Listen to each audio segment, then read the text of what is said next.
السلام عليكم DB كوبا أفضوبكي ويا كبدنا الدنيا DB كوبا والشخصي فلي أفضوبكي أي كنت المامين FBI دو إنه يهي ميد كميد أفضوب يدا ويا كبدنا الدنيا يعني لا ما أنت اللي فهمي سيدا وداعي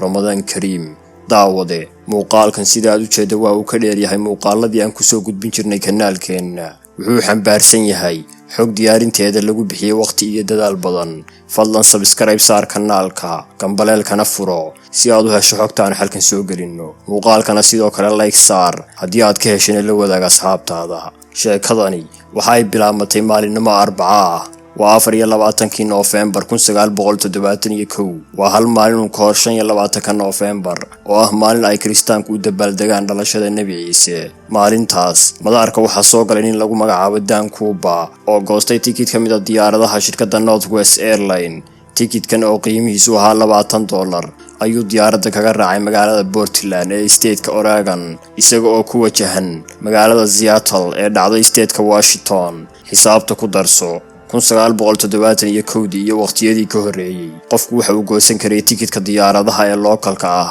macnaha wadanka gudihiisa isagoo aan la weydiin passport ama national ID ama nooc doona ha ahaadee waxa uu dukumeenti cadeynaya qofka aad tahay intaas waxa dheer baaritaanadu ma adkayn umana hormarsanayn sida maanta waxa fududay in hub lala galo diyaaradaha waqtigaas waxa lagu xasuustaa afduubyadii istaba jooga ahaa ee ay Falastiiniyiintu ku qafaalan jireen diyaaradaha ay saaran yihiin rakaabka Yuhuuddu Muqdisho Kampala Berlin Tokyo iyo meelo badan oo kale ayay ka dajiyeen diyaarado ay soo afduubteen xilligaas waxaanu ka hadlaynaa waa duulimaadyada localka ay aan dhaafsanayn gudaha dalka sida aynu soo sheegnay diyaaradani waxay u kala gooshaysay labada ee Oregon iyo Washington sida caadiga ah safarkeedu waxa uu qaataa 30 daqiiqo oo kaliya ninka aynu ka hadlayno magaciisu waa Dan Kuba sida lagu qoray tikidka uu goostay waa magac u muuqda inuu yahay been abuur marka la eego faldambiyeedka uu qorsheynayay iyo in aan la weydiin wax aqoonsi ah 40 jir ay da'diisa ku qiyaaseen dadkii arkayay wuxuuna xidhnaa shaati cad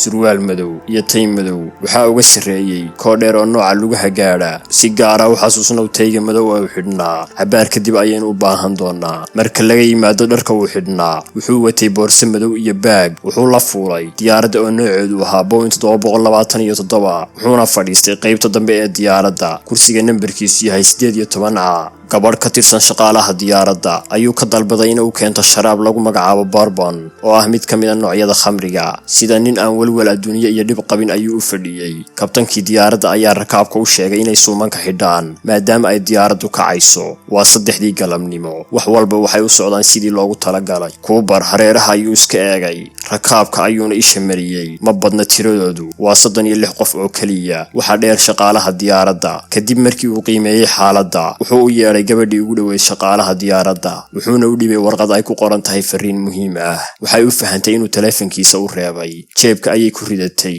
shaqadeeda ayayna sii wadatay wuu u yeeray wuxuuna si hoose ugu sheegay inay aqrido warqadda waxaana ku qoran marwa waxaan wataa bombo soo fadhiiso dhinacayga si aan kuu tuso diyaaraddu way afduuban tahay waxaan wataa shuruud aan rabo in la fuliyo iyadoo argagaxsan ay dhinaciisa fadhiisatay boorsadiisa ayuu soo qaaday inta uu dhabta saartay ayuu furay wuxuuna tusay bombo diyaarsan oo boorsadiisa ugu jirta baqdin badan ayaa wajigeeda ka muuqday wuxuu u sheegay inay istajiso ayna qorto shuruudda uu yeedhin doono shuruudiisu waxay ahayd in loo keeno $200,000 laguna soo rido boorso nooca dhabarka ah in diyaaradda looga shidaaliyo madaarka ugu dhow iyadoo aan la furin albaabada rakaabka iyo in loo keeno 4 baarashuud qorshaha Kubar waxa laga fahmi karaa shuruudaha uu qortay marka la eego lacagta uu dalbaday oo ahayd $200,000 wax yar hamoodin waxay maanta u dhigantaa wax ka badan $1 milyan lacagtaas waa ta uu diyaaradda darteed u afduubtay shidaalka waxa isna laga fahmi karaa inuu doonayo inuu diyaaradda ku baxsado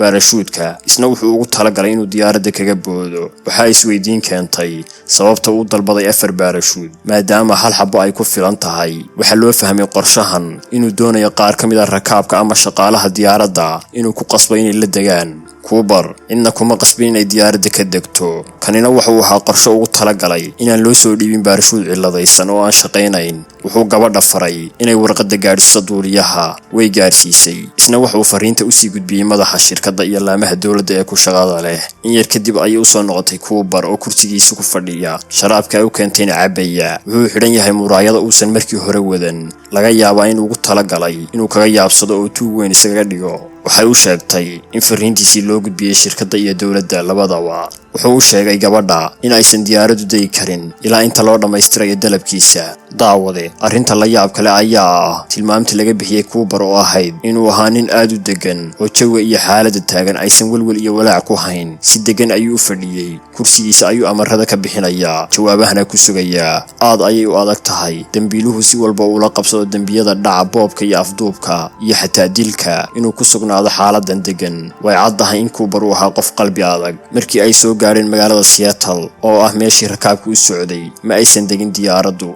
Beddelkeeda waxay ku wareegisay madaarka. Waxaa la diyaarinayay waxyaabihii uu dalbaday Cooper. Rakaabku wax war ah kama aysan hayn mushkiladda taagan. Waraaqo iyo fariimo ayaa la isweydaarsanayaa. Diyaaradda dusheeda waxaa ka socda afduub qabow oo aan buuq lahayn si aysan dhibaato iyo buuq u dhicin. Duuliyuhu wuxuu u sheegay rakaabka in madaarka ay mushkilad yari ka jirto oo ay degi doonaan cabaar kadib. In ka badan 3 saac ayay diyaaraddu hawada ku jirtay ilaa markii dambe loo sheegay in dalabkii loo diyaariyay. Cooper wuxuu amray in diyaaradda lagu dejiyo meel gees ah, lana damiyo laambadaha gudaha, daaqadaha dhammaan loo rogo daaha. Wuxuu ka taxadarayaa in sniper loogu diyaariyo madaarka oo halkaas lagu toogto. Wuxuu ahaa nin feejigan oo si weyn isu ilaalinaya. kadib markii diyaaradda loo shidaaliyay lana siiyay lacagtii iyo baarashuudadii 4 ahaa. Wuxuu fasaxay rakaabkii oo tiradoodu ahayd 36 qof. wuxuuse weli haystaa oo la soo hadhay shaqaalihii diyaaradda. Duuliyaha ayuu amray inuu diyaaradda kiciyo una dhaqaajiyo dhinaca Mexico. Sidoo kale wuxuu ka dalbaday in jooga uu ku duulinayaa uusan ka badan 10,000 oo feet una ku socdo xawaare ama speed aad u yar. Runtii lagama hadhin oo waxa la daba dhigay 2 diyaaradood oo noocoodu yahay F-16. masaafo xooga ah ayay u jiraan. Waxay ku talagaleen inuusan dareebin. Habeenkii laftirkiisu uu caawinayaa, laakiin Cooper mar walba waxa uu ku talagalay in la dabageli doono si loo soo qabto. haddaba saacadu markay ahayd 8 fiidnimo ayuu ka dalbaday shaqaalihii diyaaradda inay kabiinada isugu tagaan oo ay keligii uga tagaan qaybta rakaabka. cabaar kadib duuliyihii wuxuu arkay digniin tilmaamaysa in albaabka diyaaradda la furay. nooca diyaaraddu waa Boeing 727 oo albaabkeeda dambe waxa uu ahaa jaranjaro uu furi karo qof walba oo ku jira gudaha diyaaradda. hadda ammaanku intaasuu ka adag yahay. albaabka diyaaradda kaliya waxaa furi kara kabtanka ama duuliyaha. digniinta ay heleen kadib waxay fahmeen in Cooper diyaaradda ka booday. qaybtii rakaabka ayay soo galeen sidii ay filayeen Cooper ma joogo. wuxuu hore u qaatay qarixii uu watay iyo lacagtii iyo 2 ka mid ah dalladihii duulimaadka. meesha uu ku degay waa kayn u dhaxaysa Seattle iyo magaalada Reno ee state-ka Nevada. halkee ayuu ku dambeeyay Cooper? waa su'aal ay da'deedu 50 sano jirsatay. ma jirto cid jawaabteeda garanaysa ilaa maanta, sababtoo ah lama soo qaban. cidna ma garanayso meel uu jaan iyo cirib dhigay markii uu diyaaradda ka degay. ma jirin cid arkaysay. xataa diyaaradihii dabagalka ku hayay ma aysan dareemin in aan la helin. waxaa ka caawiyay waqtiga oo habeen ahaa iyo cimilada oo xumayd, sababtoo ah waxaa jiray daruuro badan oo roob iyo dabaylo watay. markii ay diyaaraddu soo caga dhigatay, howlwadeennadii FBI-du waxa ay bilaabeen baaritaan qoto dheer ayaga oo raadinaya Cooper ama wuxuun raad iyo calaamada uu kaga tegay diyaaradda. baaritaanku wuxuu meel dheer ku tuuray in qof inaga mida uu isweydiiyo Cooper armuu diyaaradda meel kaga dhuntay. raadka kaliya ee laga helay Cooper waa taygii madoowa ee aan soo sheegnay inuu watay. muxuu uga tegay? ma jirto cid garanaysa jawaabta su'aashan. waxaa loo malaynayaa inay caqabad ku noqotay markii uu xidhanayay baarashuudka iyo boorsadii lacagta. intaas kadib waxaa bilowday howlgal ballaadhan oo lagu baadigoobayay afduubihii fakaday. ugu horrayn waxaa laga bilaabay kayntii uu ku degay. waxay filayeen in Cooper uu dhintay ama meydkiisa la heli doono, sababtoo ah wuxuu booday xilli habeen ah, cimiladuna ay xun tahay. meesha uu ku degayna waa kayn aysan suurtagal ahayn inuu ka badbaado dhirteeda dhaadheer. maalmo baadhitaan ah kadib ma aysan helin raqdiisii oo meyd ah ama ruuxdiisii oo nool. xataa alaabtii uu watay meel uun kaga dhaca lama arag. kadib markii lagu guuldaraystay baaritaankiisii waxaa la qaybiyey sawir gacmeedka Cooper oo laga dheegtay tilmaamtii ay bixiyeen shaqaalaha diyaaradda gaar ahaan Falonis iyo Tina. waxa ay sheegeen in dhererkiisu qiyaastii ahaa 1.80 sentimitir miisaankiisuna 80 kilogram. sida ka muuqata wejigiisa wuxuu ahaa 40 jir. midabka indhihiisu waxay ahaayeen bunni inkasta oo aan la sixi karin lahjadiisa, haddana waxa uu lahaa cod weyn oo qallafsan. waxa laga yaabaa inaad isweydiiso, ma laga yaabaa Cooper inuu lahaa saaxiib shaqada la fududeeyay kaas oo ka caawiyey u diyaargarowga afduubka ama ka baxsashada ciidamada Maraykanka?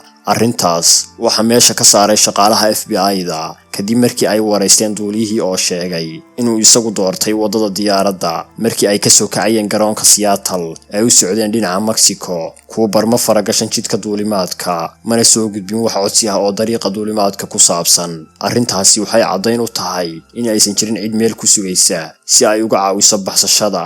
warkiisu waxa uu ka dhignaa mahmaada Soomaaliyeed ee tidhaahda waraaba meeshii loo eriyaba waa u bannaan.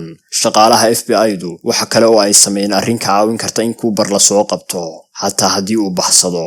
arrintan ayaa ahayd in lacagta loo dhiibay nooceeda laga wada dhigo $20 si qaadideedu ay culays u noqoto.